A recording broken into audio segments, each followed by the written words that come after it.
امریکی ڈیمانڈ پہ امپورٹڈ حکومت نے سارا گٹس جوڑ کر کے ان کو ڈی ٹریک کیا۔ یہ حکومت جب تک ہے یہ معاشی حالات نہ ان کے کنٹرول میں ہیں نہ ان کے بس کی بات ہے۔ جو الیکشن کمیشن موجودہ الیکشن کمیشن ہے وہ پارٹی بنا ہوا ہے، وہ کافی سارے لوگ جو ہیں اس میں انہوں نے فرضی مطلب ہے ڈال کے یہ فیصلہ فکس کیا ہے۔ اس میں عمران خان کو نااہل کرنے کے علاوہ اور کوئی سازش نہیں ہے۔ یہ تو آپ کے سامنے ہے، کوئی 4 ماہ پہلے سپریم کورٹ نے ہی عمران خان کو گھر بھیجا تھا۔ اگر قانونی طور پہ عمران خان کو ریلیف دینا بنتا ہے تو دینا چاہیے۔ جب سے یہ حکومت آئی ہے ان 4 ماہ کے دوران آپ اسمبلی کے تمام اجلاس دیکھ لیں، تمام اجلاس کی کارروائیاں دیکھ لیں، اس میں کہیں عوام کو ریلیف دینے کی بات ہوئی؟ پہلی بات تو یہ کہ ترقیاتی کام کے حوالے سے یا اجتماعی کام کے حوالے سے بریگیڈیئر اعجاز شاہ نے مثالی کام کی ہے۔ السلام علیکم ناظرین، میں ہوں آپ کا میزبان سلطان مرزا، آپ دیکھ رہے ہیں ہمارا یوٹیوب چینل 50 نیوز۔ ناظرین، آج ہمارے ساتھ جو شخصیت موجود ہیں وہ ضلع ننکانہ صاحب کی ایک معروف سیاسی شخصیت جانا جاتا ہے، ایکس ممبر ضلع کونسل بھی ہیں اور additional deputy general secretary Pakistan Tehreek Insaf ضلع ننکانہ صاحب بھی ہیں۔ ہمارے ساتھ موجود ہیں رائے نواز احمد خان صاحب، ان سے ہم موجودہ سیاسی و معاشی صورتحال پر تو بات کریں گے اور اس کے ساتھ ساتھ جو آنے والے جنرل الیکشن ہے اس پر بھی ہم ان سے بات کریں گے۔ السلام علیکم جی۔ جی وعلیکم السلام۔ رائے صاحب، پہلے تو یہ بتائیں کہ جو موجودہ سیاسی جو صورتحال چل رہی ہے اور اس کے ساتھ ساتھ جو ہماری معاشی جو صورتحال جو اس وقت موجود ہے، مہنگائی ہے، دوسرے معاملات میں عوام جو ہے وہ پھنسی ہوئی ہے، اس بارے میں آپ کیا کہنا چاہتے ہیں؟ دیکھیں جی، جو عمران خان صاحب ہیں پچھلے 3.5 سال سے بہترین حکومت کر رہے تھے، ان کی پالیسیاں، معاشی پالیسیاں، حالات جہاں سے کنٹرول کر کے انہوں نے ایک سارا اپنا سیٹ اپ بنا کے 3.5 سال حکومت کی۔ اس کے بعد امریکی ڈیمانڈ پہ امپورٹڈ حکومت نے سارا گٹس جوڑ کر کے ان کو ڈی ٹریک کیا۔ حکومت لینے کے بعد ہم پہ یہ حکومت مسلط کی گئی۔ یہ حکومت جب تک ہے یہ معاشی حالات نہ ان کے کنٹرول میں ہیں نہ ان کے بس کی بات ہے۔ نئے الیکشن ہی حل ہیں اس ملک میں بہتر معاشی پالیسی کے لیے، اور جب تک نئے الیکشن نہیں ہوتے ان کے حالات کنٹرول میں نہیں رہیں گے۔ اچھا، نئے الیکشن سے پہلے ہم بات کرنا چاہیں گے کہ پاکستان تحریک انصاف نے جو اپنے تمام ممبران جو تھے قومی اسمبلی کے، ان کے رضائن جو ہیں وہ وہاں پر جمع دے دیے تھے جب وہ علیحدہ ہوئے حکومت سے۔ تو اب گزشتہ دنوں جو ہیں 11 جو ایم این اے تھے پی ٹی آئی کے، ان کے رضائن ایکسیپٹ کر لیے ہیں۔ ان میں سے ضلع ننکانہ کے جو ایم این اے صاحب تھے پیر اعجاز احمد شاہ صاحب، ان کا بھی رضائن ایکسیپٹ کیا گیا ہے۔ کیا آیا کہ آپ سمجھتے ہیں جو اس وقت صورتحال چل رہی ہے، اگر ضمنی الیکشن کا اناؤنسمنٹ ہو جائے تو کیا پیر صاحب یہاں سے سیٹ نکال پائیں گے؟ دیکھیں جی، پہلی بات تو یہ ہے کہ استعفے دیے گئے تھے۔ استعفے دینے کے بعد پارٹی پالیسی یہ رہی کہ جہاں جہاں الیکشن ہوئے ہیں ضمنی الیکشن نیشنل اسمبلی کے، وہاں پہ پارٹی پالیسی یہ ہے کہ ہمارا بائیکاٹ ہے، اور اگر پارٹی پالیسی تبدیل کرنے کے بعد الیکشن لڑنے کا فیصلہ کرتی ہے تو انشاءاللہ تعالیٰ یہ سیٹ پی ٹی آئی کی ہے اور انشاءاللہ تعالیٰ پی ٹی آئی کو ملے گی۔ جو الیکشن کمیشن کی طرف سے جو فیصلہ کیا گیا ہے ممنوعہ فنڈنگ کا، تو اس کے اثرات جو ہیں عمران خان صاحب کے اور پارٹی بیانیے پہ وہ ڈسٹرب نہیں کریں گے پارٹی بیانیے کو یا عمران خان کے بیانیے کو؟ پہلی بات تو یہ کہ یہ جو الیکشن کمیشن کا فیصلہ آیا ہے تو یہ تو میرا خیال ہے کہ پچھلے 3 ماہ سے عمران خان صاحب ہر جلسے میں ہر جگہ پہ یہ بتا رہے تھے کہ یہ فیصلے کے علاوہ اور بھی کافی معاملات ہیں۔ جو الیکشن کمیشن موجودہ الیکشن کمیشن ہے وہ پارٹی بنا ہوا ہے، وہ الیکشن کمیشن نہیں ہے۔ یہ فیصلہ جو آیا یہ تو فیصلہ فکس ہے۔ جس میں جن لوگوں کے نام ممنوعہ فنڈنگ میں جو لسٹ جاری کی گئی ہے اس میں کافی سارے لوگوں کے ویڈیو بیان بھی آ چکے ہیں ہم سامنے کہ وہ پاکستانی ہیں، بیرون ملک رہ کے وہ انہوں نے اپنی کمپنیاں بنائی ہوئی ہیں، ان کمپنیوں کے اکاؤنٹ سے پیسے پی ٹی آئی کے فنڈز میں آئے، وہ پارٹی فنڈ میں آئے، اور کافی سارے لوگ جو ہیں اس میں انہوں نے فرضی مطلب ڈال کے یہ فیصلہ فکس کیا ہے، اور یہ ساری کی ساری سازش صرف اور صرف عمران خان کو نااہل کرنے کے لیے ہے اور اس کے علاوہ کوئی نہیں ہے۔ نہیں، لیکن رائے صاحب اس میں انہوں نے کمپنیوں کے اور افراد کے 300-350 سے زائد جو کمپنیوں کے پیسے ہیں، اور دوسری سائڈ پہ دوسرا اپنا 3 درجن سے زائد انہوں نے اپنا باقاعدہ لسٹ جاری کی ہے جدھر سے ان کو فنڈ دیا گیا ہے۔ تو اس کی اگر اس فیصلے کو دیکھیں تو عمران صاحب نااہل بھی کر دیا جائے، تو اس بارے میں آپ کیا کہتے ہیں؟ پہلی بات تو یہ ہے کہ میں نے پہلے بھی گزارش کی کہ جو لوگ جنہوں نے فنڈنگ دی ہے وہ لوگ جیسے جیسے انہیں پتہ چل رہا ہے کہ ہمارا نام بھی اس لسٹ میں شامل ہے، جو ممنوعہ لوگ انہوں نے قرار دے کے وہ لسٹ جاری کی، جیسے جیسے ان لوگوں کو پتہ چل رہا ہے نا کہ ہمارا نام بھی لسٹ میں شامل ہے، ویسے ویسے وہ اپنے بیان ریکارڈ کروا رہے ہیں۔ اس کے علاوہ قانونی ماہرین اس سارے معاملے کو دیکھ رہے ہیں، اور میرا خیال ہے کہ اس کے بعد یہ ہائی کورٹ میں یہ معاملہ ان ڈیٹیل سارا ڈسکس ہوگا۔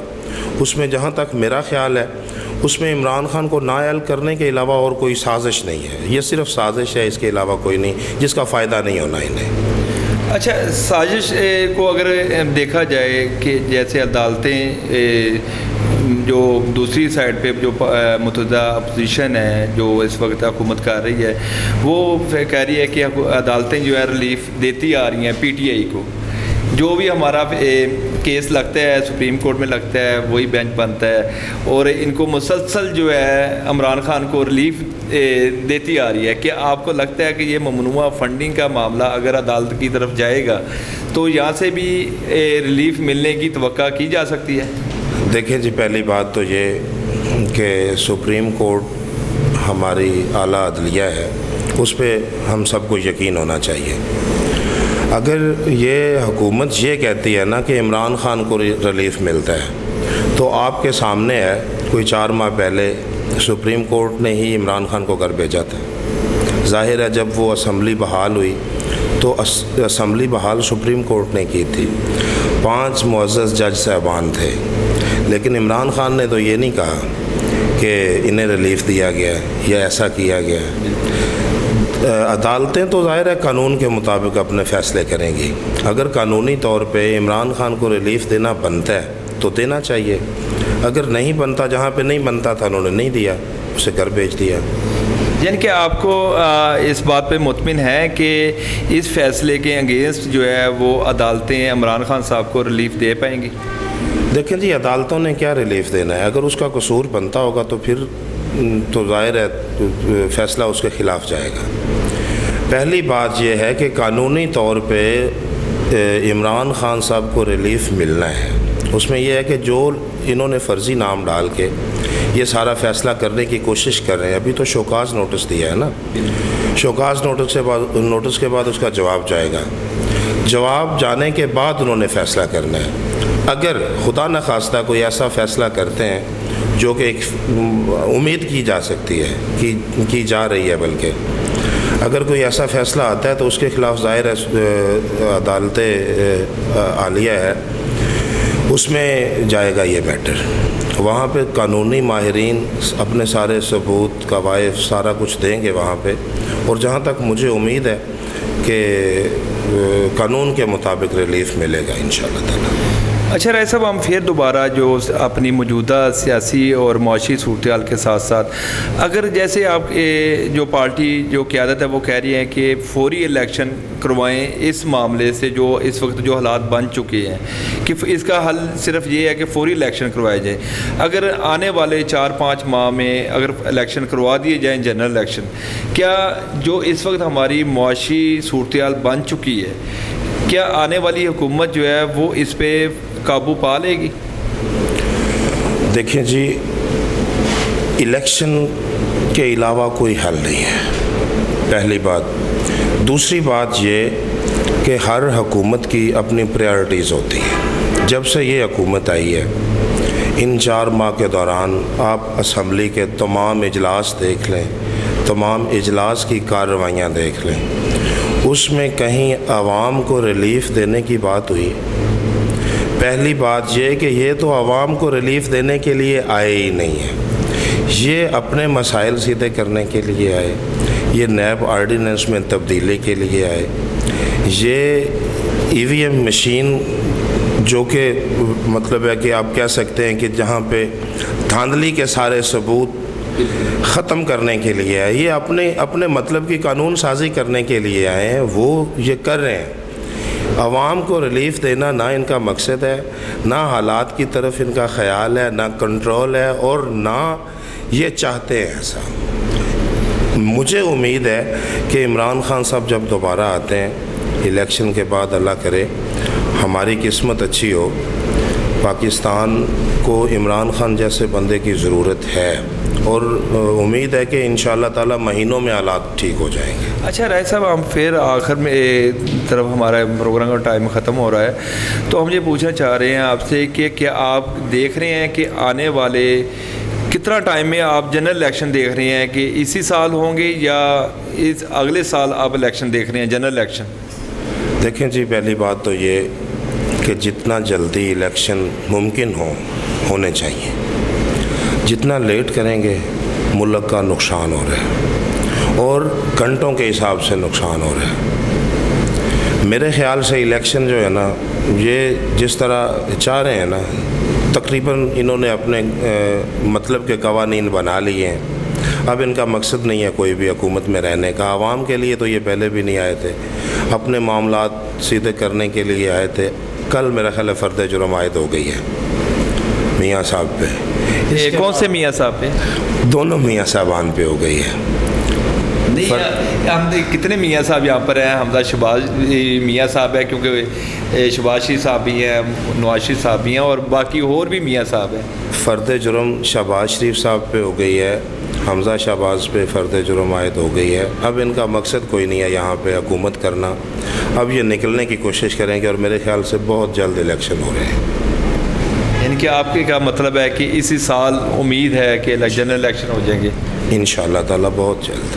اچھا، آخر میں ہم پھر آپ دوبارہ آپ کے علاقے کے اوپر ہم سوال کرنا چاہیں گے کہ جو اس وقت پیر اعجاز شاہ صاحب جو PTI کے MN ہیں، دیکھا جا رہا ہے کہ لوگ ان سے بہت خفا ہیں، حالانکہ انہوں نے جو ترقیاتی کام ہے بہت زیادہ اپنے یہاں پر علاقے میں کروائے ہیں، لیکن اگر اس کے برعکس دیکھا جائے تو لوگ ان سے بہت خفا نظر آ رہے ہیں۔ تو ہم نے دیکھا ہے لوگوں سے مل کے کہ وہ الیکشن جو PTI کی سیٹ ہے نا، وہ بڑی اپنا خطرے میں پڑی ہوئی ہے کہ اگر الیکشن ہوتے ہیں، ضمنی الیکشن ہوتے ہیں یا جنرل الیکشن ہوتے ہیں، تو اس میں پیر صاحب کی جو سیٹ ہے نا وہ کمزور دکھائی دے رہی ہے۔ اس کی وجہ کیا ہے؟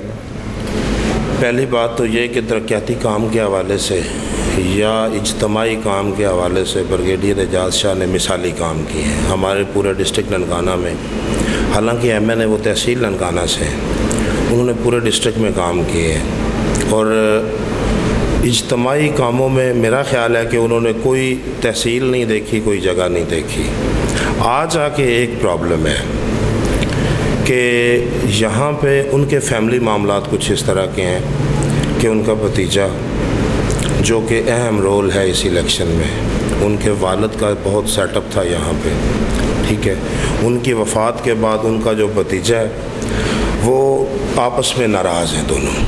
اگر تو ان کے معاملات فیملی کے آپس میں ٹھیک ہو جاتے ہیں تو جہاں تک میرا خیال ہے نا، یہاں پہ ان کا کمپٹیشن ہی نہیں ہے کسی کے ساتھ۔ اگر خدا نخواستہ کسی وجہ سے ان کے فیملی معاملات آپس میں ٹھیک نہیں ہوتے تو پھر بھی وہ کمپٹیشن کریں گے، کمزور کینڈیڈیٹ نہیں ہے پھر بھی وہ۔ جی ناظرین، یہ تھے additional deputy general secretary PTI Nankana صاحب، جن سے ہم نے موجودہ سیاسی و معاشی صورتحال کے ساتھ ساتھ آنے والے جو سیاسی صورتحال ہے اس پر بھی ہم نے تفصیلاً بات چیت کی۔ امید ہے کہ آپ کو ہمارا پروگرام پسند آئے گا۔ اسی کے ساتھ اپنے میزبان سلطان مرزا اور ہماری ٹیم کو اجازت دیجیے۔ اللہ حافظ۔ پاکستان زندہ باد۔